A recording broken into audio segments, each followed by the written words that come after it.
محمد صلوات۔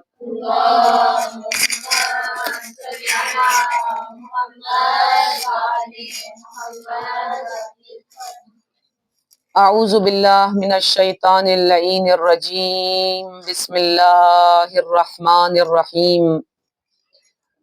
الحمد للہ رب العالمین، وصلی اللہ علی محمد وآلہ الطیبین الطاہرین۔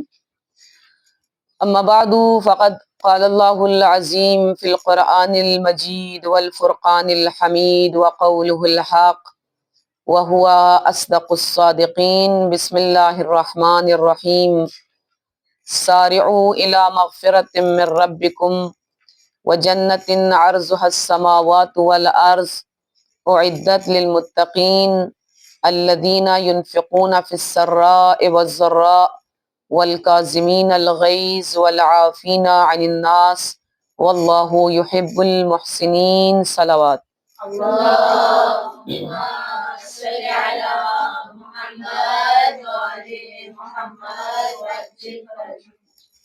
جنت کے دروازوں پر لکھے ہوئے جملوں کے بارے میں گفتگو کرنے کا شرف ماہ مبارک رمضان کے ان نورانی اور پاکیزہ ایام میں ہمیں حاصل ہو رہا ہے۔ آج ہم چوتھے دروازے پر لکھے ہوئے 4 جملوں کے بارے میں گفتگو کریں گے، جس میں نبی نے فرمایا، میں نے شب معراج جنت کے چوتھے دروازے پر لکھا ہوا دیکھا، وعلی باب الرابع مکتوب من کان یؤمن باللہ والیوم الآخر فلیکرم ضیفہ۔ جو اللہ پر ایمان رکھتا ہے، جو یوم آخرت اور قیامت پر ایمان رکھتا ہے، وہ اپنے مہمان کی مہمان نوازی کرے، تکریم کرے، احترام کرے، اس کی عزت کرے۔ من کان یؤمن باللہ والیوم الآخر فلیکرم جارہ۔ جو اللہ پر ایمان رکھتا ہے، جو روز قیامت پر ایمان رکھتا ہے، وہ اپنے ہمسائے کا احترام کرے۔ ہمسایوں کے بھی بہت سارے حقوق ہیں۔ من کان یؤمن باللہ والیوم الآخر فلیکرم والدیہ۔ جو آخرت پر اور قیامت پر یقین رکھتا ہے، وہ اپنے والدین کا احترام کرے۔ من کان یؤمن باللہ والیوم الآخر فلیقل خیرا او یسکت۔ جو ایمان رکھتا ہے، یا تو وہ خیر کی بات کرے یا خاموش رہے، فضول بات نہ کرے، گناہ کی بات نہ کرے، غیبت نہ کرے، تہمت نہ لگائے۔ اچھی بات کرنے کے لیے ہے تو کرے، ورنہ خاموشی زیادہ بہتر ہے۔ پہلے جملے کے بارے میں چند روایات اور واقعات اور تفصیلات میں نے گزشتہ محفل میں، گزشتہ درس میں عرض کی تھی چند، اور یہاں پر مطالب مہمان نوازی کے حوالے سے بیان کر کے میں دوسرے جملے کی طرف آؤں گی۔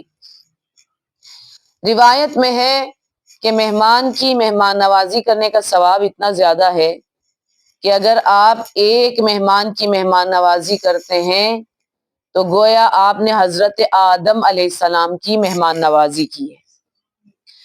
اگر آپ 2 مہمانوں کو کھلاتے ہیں، احترام کرتے ہیں، اچھی مہمان نوازی کرتے ہیں، تو گویا آپ نے جناب آدم اور جناب حوا، ام البشر اور ابو البشر، تمام انسانوں کے باپ، تمام انسانوں کی ماں جناب حوا اور جناب آدم کی مہمان نوازی کی ہو۔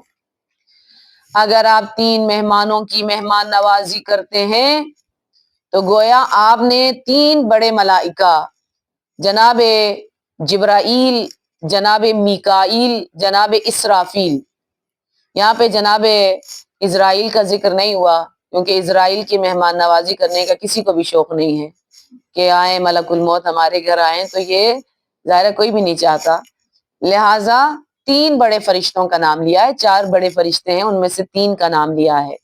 گویا ان کی مہمان نوازی کرنے کا آپ کو پروردگار عالم ثواب عطا کرتا ہے۔ اگر کوئی 4 مہمانوں کی مہمان نوازی کرتا ہے تو ایسا ثواب ملتا ہے جیسے اس نے چاروں آسمانی کتابوں کو پڑھا ہو اور اس پر عمل کیا۔ انجیل، توریت، زبور اور قرآن، یہ چار آسمانی کتابیں ہیں۔ ثواب ایسے ملتا ہے جیسے آپ نے ان چاروں کتابوں کو پڑھا ہے اور اس پر عمل کیا ہے۔ روایت میں ہے، معصومین فرماتے ہیں کہ کسی بھی کام میں جلدی کرنا شیطان کا کام ہے، اور جلدی جلدی فیصلے کرنا، جلدی جلدی وہ کام کرنا شیطان کا کام ہے۔ لیکن 5 جگہ ایسی جہاں پر انسان کو جلدی کرنی چاہیے، وہاں دیر کرنا جو ہے اس کو عقل نہیں مانتی یا دین نہیں مانتا، یا اس میں دیر کرنے میں فائدہ نہیں ہے، وہاں پہ جلدی کرنی چاہیے۔ سب سے پہلا، جب انسان گناہ کرے تو توبہ کرنے میں جلدی کرے، فوراً استغفار کرے، فوراً نادم ہو جائے، فوراً پشیمان ہو جائے۔ یہ نہ کہیں کہ ہاں جب بوڑھے ہو جائیں گے تو توبہ کر لیں گے، جب جوانی گزر جائے گی تو توبہ کر لیں گے، جب جوانی گزر جائے گی تو نماز پڑھ لیں گے، جب بڑھاپا آ جائے گا تو عبادتوں میں اپنا وقت گزاریں گے۔ ہمیں سے تو کوئی بھی نہیں جانتا کہ ہم بڑھاپے کی عمر تک پہنچیں گے بھی کہ نہیں۔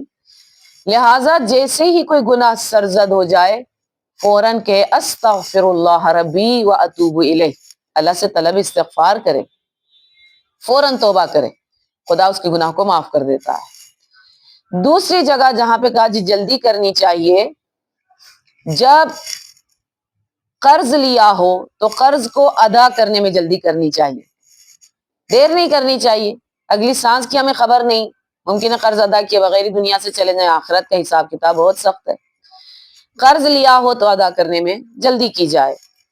اور تیسرے نمبر پر، اگر کوئی مر جائے تو اس کے کفن، دفن اور غسل کے کاموں کو جلدی انجام دینا چاہیے، انتظار نہیں کرنا چاہیے، بہت زیادہ دیر تک مردے کو نہیں رکھنا چاہیے۔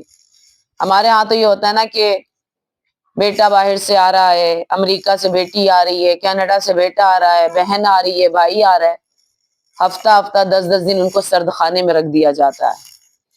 اگر کوئی حق ثابت کرنا ہو تو پھر دیر کرنے میں مصلحت ہے، جیسے قاتل تلاش کرنا ہو، یا فرض کریں کہ ایسا ہے کہ آپ کو یقین نہیں ہے کہ واقعا مر چکا ہے یا نہیں، اس کے لیے آپ تھوڑا انتظار کریں۔ بعض اوقات ایسی بھی بیماریاں ہیں کہ بظاہر لگ رہا ہوتا ہے چلے گئے ہیں، لیکن کچھ دیر کے بعد جو ہے نا ان کی سانسیں بحال ہو جاتی ہیں۔ لہٰذا اگر ایسی کوئی صورتحال ہے تو انتظار کرنا اچھا ہے، لیکن ویسے عام حالات میں اگر کوئی مر جاتا ہے تو فوراً اس کے تمام امور کو انجام دینا چاہیے، انتظار نہیں کرنا چاہیے، اس کو اذیت ہوتی ہے مردے کو۔ مر جائے تو دفن کرنے میں جلدی کرنا، یہ روایت نے کہا ہے کہ جلدی کرنا اچھا ہے۔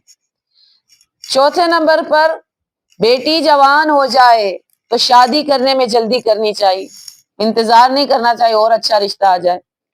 جتنی عمر بڑھے گی اچھے رشتے نہیں آئیں گے، بلکہ برے رشتے ہی آئیں گے۔ بڑی عمر کا، بیوی مر گئی ہے، طلاق دے دی ہے، 4 بچے ہیں، 5 بچے ہیں، ظاہر ہے پھر ہمارے معاشرے کا تو یہ المیہ ہے، آپ کو پتا ہے کہ عمر زیادہ ہو جائے تو پھر رشتے میں مشکل ہو جاتی ہے۔ لہٰذا معصوم فرماتے ہیں بچی جوان ہو جائے تو اس کی شادی میں جلدی کرنی چاہیے۔ اور 5ویں نمبر پر، جب کوئی مہمان آ جائے تو مہمان نوازی میں جلدی کرنی چاہیے۔ یہ نہیں کہ اگر مہمان سے کہا جائے بیٹھیں، ہم جائیں گے، کچھ لائیں گے، پکائیں گے تو پھر آپ کو کھلائیں گے۔ جیسے میں نے اس دن بھی کہا، جو گھر میں موجود ہے وہی پیش کر دینا چاہیے، اپنے آپ کو بہت زیادہ زحمت میں نہیں ڈالنا چاہیے۔ مہمان نوازی ایسی چیز ہے جس کے لیے جنت کے 4تھے دروازے پر لکھا ہے کہ جو اللہ پر اور آخرت پر یقین رکھتا ہے وہ مہمان کی مہمان نوازی کرے۔ دوسرے جملے کی طرف آتے ہیں، من کان یؤمن باللہ والیوم الآخر فلیکرم جارہ، جو اللہ پر اور آخرت پر یقین رکھتا ہے وہ اپنے ہمسائے کا احترام کرے۔ ہمسایوں کے بہت سارے حقوق ہیں، ہمسایوں کی حقوق کا خیال رکھنے کی بہت زیادہ تاکید ہے اسلام کے اندر۔ اور سورہ نساء کی آیت نمبر 36 میں پروردگار عالم ارشاد فرماتا ہے، وَاعْبُدُوا اللَّهَ وَلَا تُشْرِكُوا بِهِ شَيْئًا، اللہ کی عبادت کرو اور اللہ کے ساتھ کسی کو شریک قرار نہ دو۔ وَبِالْوَالِدَيْنِ إِحْسَانًا، اپنے والدین پر احسان کرو۔ وَبِذِي الْقُرْبَى وَالْيَتَامَى، اپنے ذی القربہ، اپنے رشتہ داروں اور یتیموں پر بھی احسان کرو۔ والمساکین، اور مسکینوں پر۔ والجار ذی القربا والجار الجنب، یہاں جار 2 دفعہ آیا ہے، یعنی اوپر والدین کا ذکر آیا، رشتہ داروں کا ذکر آیا، یتیموں کا ذکر آیا، مساکین کا ذکر آیا، لیکن ایک بار آیا۔ لیکن جب اسی آیت کو آگے چل کے پڑھتے ہیں تو خدا کہتے ہیں والجار ذی القربا والجار الجنب، جو آپ کے قریبی رشتہ دار ہیں اور جو آپ کے دور کے رشتہ دار ہیں، مینس دور کے ہمسائے ہیں، جو آپ کے قریب کے اور رشتہ دار ہمسائے ہیں اور جو آپ کے ذرا دور والے ہمسائے ہیں، ان سب کا خیال رکھنا، ان سب پر احسان کرنا، ان سب کے حقوق ادا کرنا آپ پر واجب ہے۔ جار کا لفظ اس آیت میں 2 دفعہ آیا ہے۔ ممکن ہے آپ کے رشتہ دار ہی آپ کے ہمسائے ہوں تو ڈبل حق ہو جاتا ہے ان کا، دور کے رشتہ دار آپ کے ہمسائے ہوں، یا فرض کریں کوئی رشتہ داری نہیں ہے، کوئی خونی رشتہ نہیں ہے لیکن ہمسائے ہیں، ہمسایوں کا خیال رکھیں۔ دیوار ایک ہے، یہاں تک کہ روایت میں یہ بھی کہا گیا نا کہ 40 گھروں تک جو لوگ رہتے ہیں وہ آپ کے ہمسائے ہیں۔ اب ہمارے لیے تو مشکل ہے کہ 40 گھر تک ہم دیکھنے کے لیے جائیں کون ہے، الٹا لوگ ناراض ہی ہو جائیں گے کہ آپ کون ہیں، لیکن کم از کم جو ہمارے سائڈوں پہ رہتے ہیں، سامنے رہتے ہیں، ان کا ہمیں پتہ ہونا چاہیے، ان کے دکھ درد میں ہمیں شریک ہونا چاہیے۔ لہٰذا ہمسائے کی حقوق کا خیال رکھنے کی تاکید ہے۔ ایک شخص آیا نبی کی خدمت میں اور آ کر اس نے کہا یا رسول اللہ انا فلانتا تصوم النہار و تقوم اللیل، فلاں اس نے نام لیا، روایت میں نام نہیں ہے، فلانی جو ہے وہ راتوں کو جا کر نمازیں پڑھتا ہے، دن کے وقت وہ روزہ رکھتا ہے، یعنی ایک عبادت گزار شخص ہے، لیکن ایک کمی ہے اس میں، ایک خرابی ہے اس میں، وہ کیا ہے؟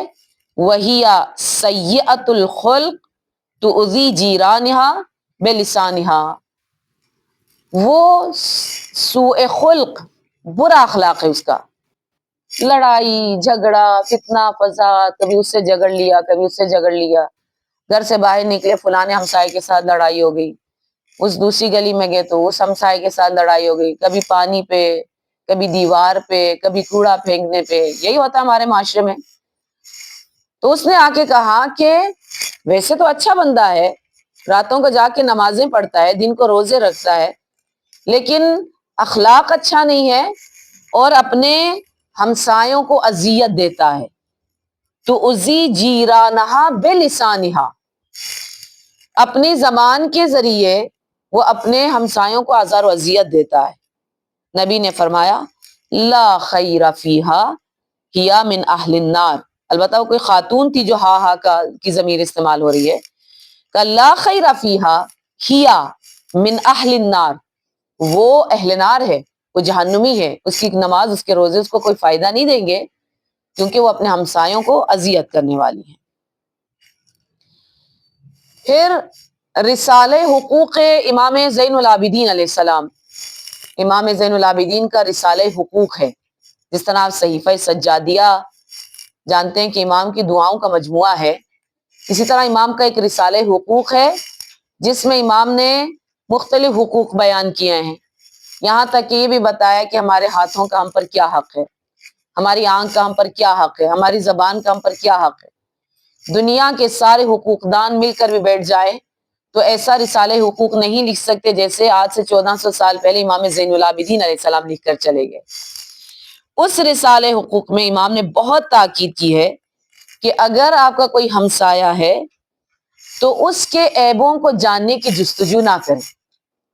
بعض لوگوں کو بیماری ہوتی ہے، دیوار کے ساتھ کان لگا کے کھڑے ہو جاتے ہیں، ہمسائے میں لڑائی ہو رہی چھت پہ جا کے دیکھنا شروع کر دیتے ہیں، کھڑکیوں سے جھانکنا شروع کر دیتے ہیں، یعنی سو لیتے ہیں کہ ہاں فلانے کے گھر میں کیا ہو رہا ہے۔ امام نے بہت زیادہ اس چیز سے منع کیا ہے کہ ہمسایوں کے گھروں کے راز کو جاننے کی آپ کوشش نہ کریں۔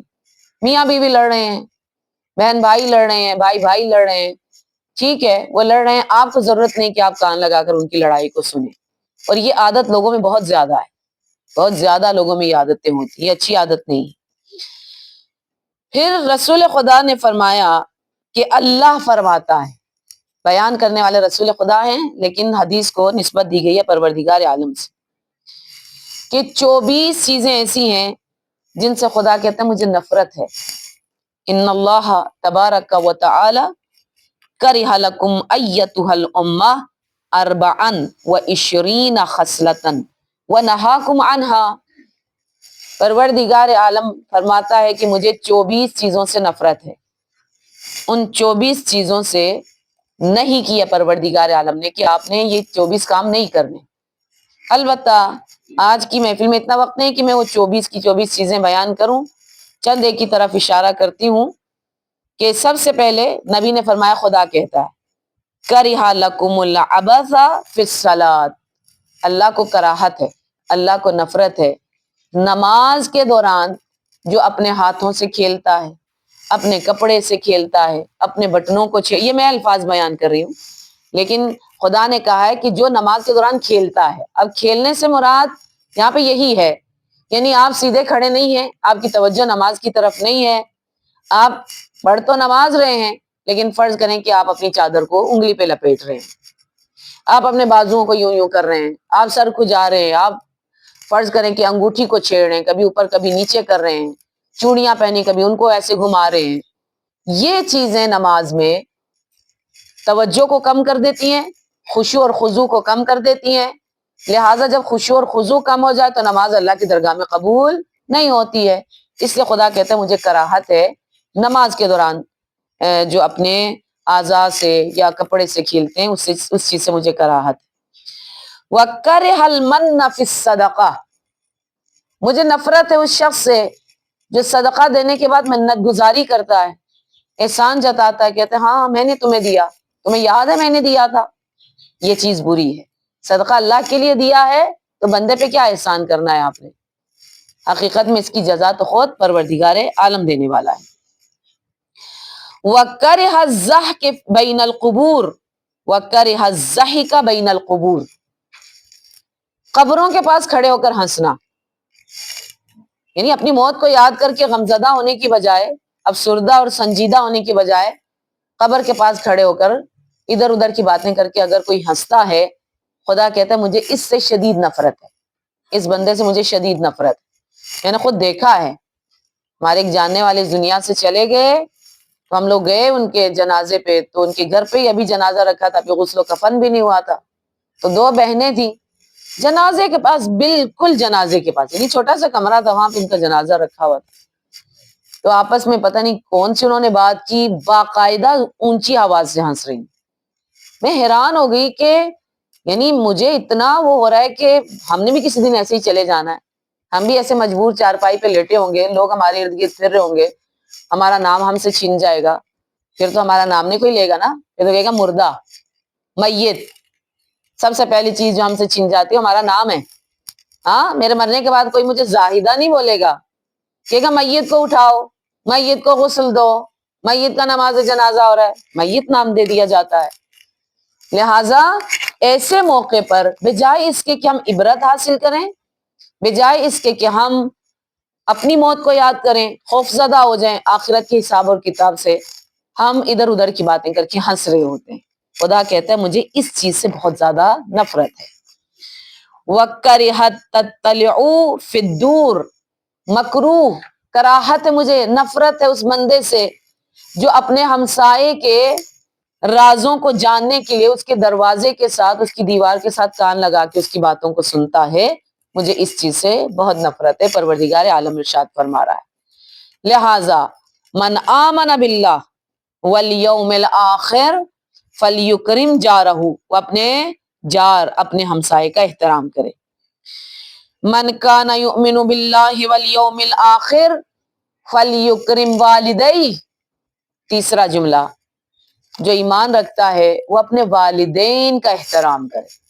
وَبِالْوَالِدَيْنِ احسانا، اپنے والدین پر احسان کریں، والدین پر احسان کریں، والدین کے ساتھ نیکی کریں۔ قرآن میں 13 جگہوں پر رب ذوالجلال اپنے ذکر کے فوراً بعد والدین کا ذکر کر رہا ہے۔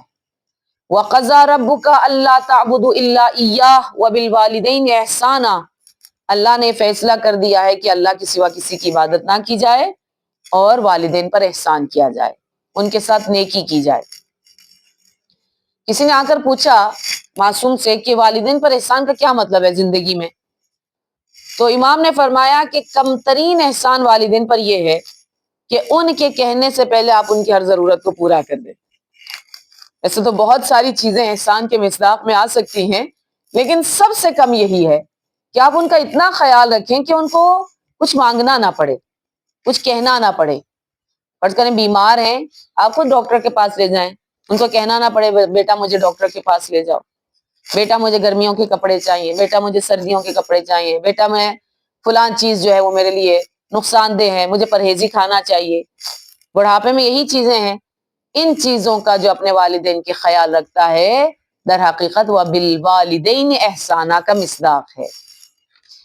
پھر والدین میں سے بھی بالخصوص والدہ کا مقام بہت بلند ہے. جب کسی نے نبی سے آ کر پوچھا تھا کہ میں کس پر احسان کروں، کس کے ساتھ نیکی کروں، کہا اپنی والدہ کے ساتھ. پھر کہا کس کے ساتھ نیکی کروں، کہا والدہ کے ساتھ. پھر کہا کس کے ساتھ، کہا والدہ کے ساتھ.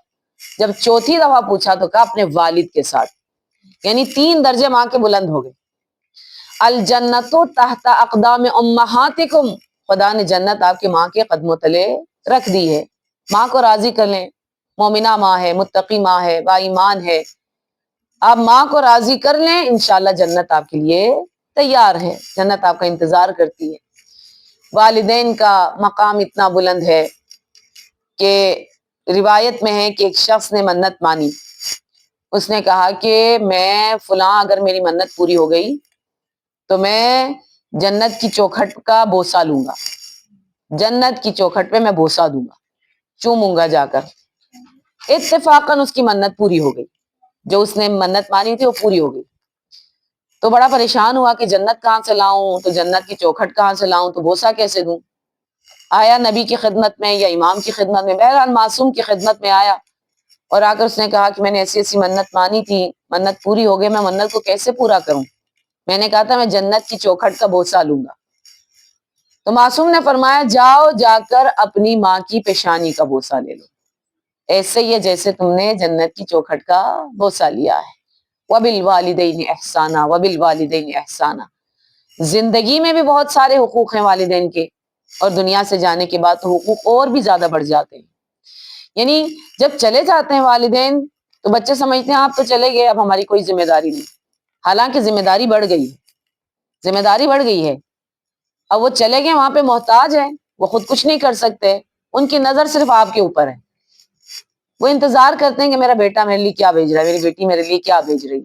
تو ذمہ داریاں بہت بڑھ جاتی ہیں. اور جو پیار سے اپنے والدین کے چہرے کی طرف دیکھتا ہے، خدا ہر نظر کے بدلے میں حج مقبولہ کا ثواب اس کے نامہ اعمال میں لکھ دیتا ہے. اگر والدین چلے گئے، شب جمعہ کے دن جا کر اگر ان کی قبر کی زیارت کی جائے، فاتحہ پڑھی جائے، سورہ یاسین، سورہ ملک جا کے پڑھی جائے، تب بھی حج مقبولہ کا ثواب پروردگار عالم اس اولاد کو عطا کر رہا ہوتا ہے. من کان یؤمن باللہ الآخر ویوم الآخر فلیقل خیرا او یسکت. یہ آخری جملہ تھا کہ جو خیر بول سکتا ہے وہ خیر بولے، اگر نہیں بول سکتا تو پھر خاموش رہے. یہ 4 جملے جنت کے دروازے پر لکھے ہیں، چوتھے دروازے پر. پروردگار عالم ہم سب کو توفیق دے کہ ہم ان تمام لکھی ہوئی باتوں کو پڑھیں، سیکھیں اور اس پر عمل کریں. ربنا تقبل منا انک انت السمیع العلیم. آمین یا رب العالمین برحمتک یا ارحم الراحمین. سورہ فاتحہ.